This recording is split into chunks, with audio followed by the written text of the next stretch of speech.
Alright boys, Sandicator here with my favorite deck in the format. It might not be the best, but it is definitely my favorite.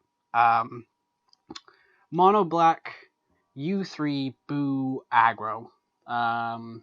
Black Boo and Black Aggro got a lot of support in DB5, so Corbin Nesvetter convinced me to start testing out Mira. Mira needed to evolve into Boo, and then I'm now bringing you this deck, which can, if you open the nuts and you have a good matchup, you can swing for lethal turn 1, turn 2.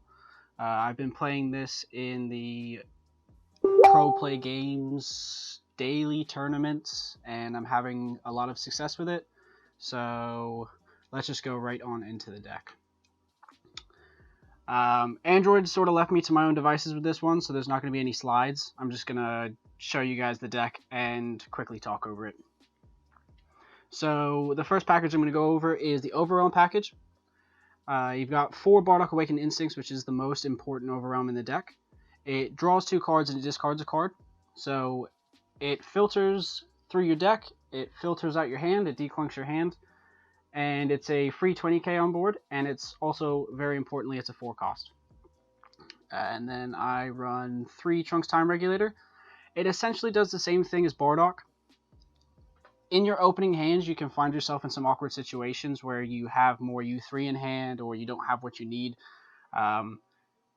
Fixing your hand is very important, so I needed to run more than 4 Bardock Awakened Instincts. Trunks Time Regulator was the next best thing. It has less of a drop area requirement, so if I do find myself in an awkward situation with my hand, then Trunks is a good card to use. And then next up, I've got Trunks Power of Seeing Time. This card is gas in this deck. I absolutely love playing it. It's so much fun when I get it down. Trunks is Overwhelm 4 for 2 energy. He's got Double Strike. He's a 20k. He's a 4-drop. These are 2 very important things. And when you play him, you choose a card from your warp and you add it to your hand. There's probably quite a few things you can do with this, but there are really 3 main targets. One would be the Hidden Power East Supreme Kai if you have an energy open. So that way you're representing you have 2 double strike swings, and if they're at 2, that's 2 swings for lethal. If they're at 1 life, or if they're at 2 and their only way to negate the Trunks attack is via a Sparking Negate, I'll grab a Bibidi Super Combo, because those get ridiculously big. And then finally you can also grab a Turles, which if your hand is correct, you can use the leader effect, or you can via comboing you can get the cards that you need in the drop area to free play a Turles. So Trunks Power of Seeing Time is pretty much either a guaranteed damage with the Bibidi Super Combo, 2 double strike swings, or a double strike swing and a dual attack body. And then the last part of the package is Gravy and Demigra's Thrall. Boo doesn't have any warp to drop area management, so I have to incorporate that into the deck myself. Gravy is really the only card worth running, so I play Gravy as a 4-of. After overwhelming, and you can, like, if you have U3 cards in your warp, you can move them back to your drop area, and Gravy is very good for that. It's also very good for setting up your drop area for Turles or whatever cards you need. Then on to the main package of the deck. So I'll start off with Turles. Put 2 black cards that cost 3 to 7 at the bottom of your deck, and play him for free. He's a 10k dual attack, and then his activate battle is discard a card, and he gains 5k for the turn. So he's good at declunking your hand if you have 2 1-cost cards in your hand turn 1. He is good for getting your U3 cards in the drop. He's good for helping fuel your Overwhelm, your drop area for Overwhelm, and he also has solid synergy with Beerus Godly Majesty. So you can just Turles is normally a 3, like he's normally 3 attacks for 15k. Next up are the 3 and the 4-drop Universe 3 cards, which is Nigrishi and Viara. Nigrishi, we are playing off Trunks Time Regulator and Turles. Just free attacks is a good thing. It's what you want in this deck. And then Viara, we're playing off Bardock Awakened Instincts, Trunks Power Receding Time, Super Saiyan 3 Tag Team Son Gohan. They gave him critical, which I feel is a bit pushed, because that crit is very strong. But yeah, those are 4-ups. They're super necessary. They're what helps make the deck so aggressive.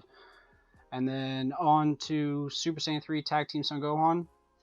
This card is great. If you're trying to run Mono Black Aggro, you have to run this card in the deck. So the way he works is a 15k blocker. He costs 4, which is once again very important. And when one of your black battle cards are removed by a skill, you get to play him for free. So you can go Bardock Awakened Instincts, discard Viara, and then you can swing with Bardock, remove Bardock with Viara, and then you can play SS3 Tag Team Son Gohan off of Bardock being removed. And then because he's a 4-drop, you can loop him and Viara. So if you have another VR in your drop area, you can remove Tag Team Son Gohan, and if you have another Gohan in hand, you get to play another Gohan. So it leads to a lot of free attacks and a lot of pressure for no energy cost whatsoever. Then on to Hachiak, Hatred Everlasting. This is one of the main ways we're going to fill up our drop for playing Turles, for the consistency of having the Universe 3 guys in our drop area, for filling up our drop area for Overrealm. And then he also has the added bonus where in the late game, and when I say late game, turn 3 for this deck is the late game, you can play him from your drop area for 3 by putting 3 black battle cards at the bottom of your deck. And then he's a 25k single attack. Well, not single attack. His auto is when you swing at battle cards, he gets to restand, but normally you're not going to be doing that. You're just going to be going for a game with him. And then he is the target for Anilaza, the new super rare from Draft Box 5. He does the same thing as the other Universe 3 guys. You remove Hachiak, and then you get a free 25k double strike barrier attacker. Very, very strong. And then finally onto the tech choices of the deck. 3 Beerus Godly Majesty. This is fairly straightforward. It's just a free play 15k off of Turles and Bardock. Applies super great pressure in the early game. And just allows Bardock to be like a +2 as compared to just being a +1. My maths on pluses and negs are normally quite bad, so.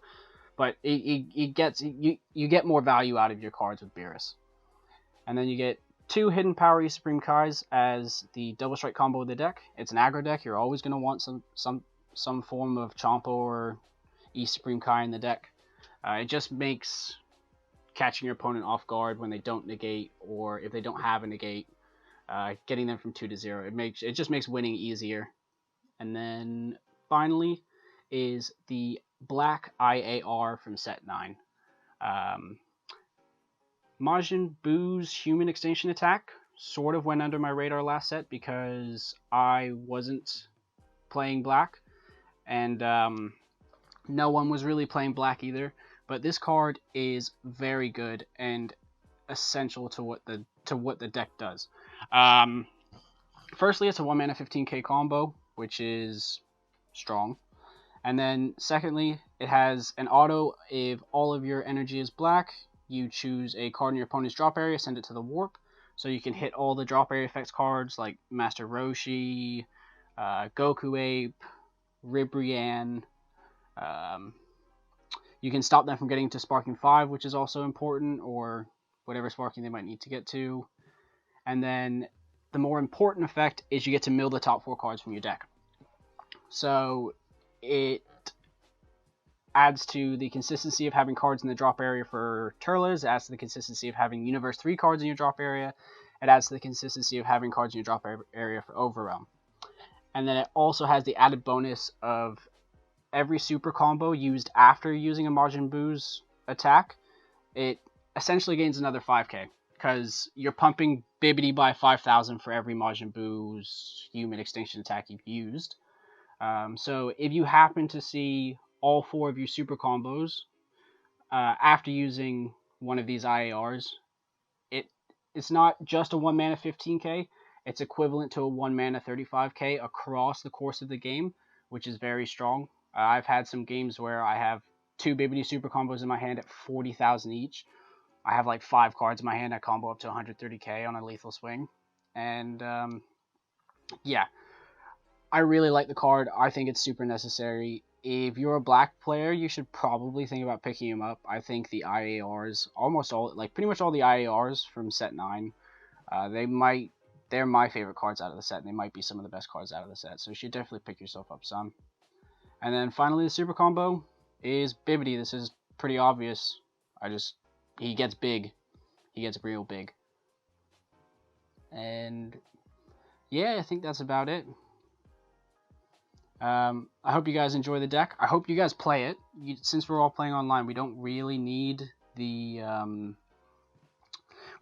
cards, so we're all just playing on Untap and Octagon. I highly recommend building it. It is a lot of fun.